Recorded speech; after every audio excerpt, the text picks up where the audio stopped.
হিমাংশু দাৰ লগত প্ৰেম কেতিয়া হৈছিলে হেয়া এনএসজি থাকোতে 2006 2006 আপোনাক যদি মই সিলেক্ট কৰিব দিও নাটক সিৰিয়েল আৰু সিনেমা আপুনি কোনটো সিলেক্ট কৰিব সিনেমা সিলেক্ট কৰিব আপোনাৰ পদ্মা ক্যাৰেক্টাৰটোৰ লগত আৰু আপোনাৰ বুলু ফিল্মৰ ক্যাৰেক্টাৰৰ লগত আপুনি যদি কম্পেয়াৰ কৰিব দিও কোনটো আপুনি বেষ্ট বুলি ভাবে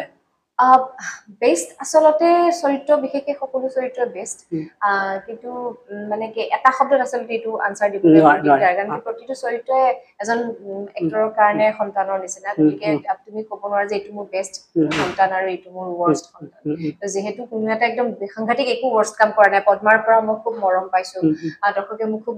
মৰম দিছে আৰু ঠিক তেনেকে বুলু চৰিত্ৰটোৰ পৰাও মই দৰ্শকৰ মৰম বুটলিবলৈ সক্ষম হৈছো গতিকে মোৰ কাৰণে দুইটাই বেস্ট প্ৰণামী বৰা যদি অভিনেত্ৰী নহলহেতেন কি হলহেতেন মই অভিনেত্ৰী নহলে একে নহলহেতেন হাউসৱাইফ হেতু হাউসৱাইফ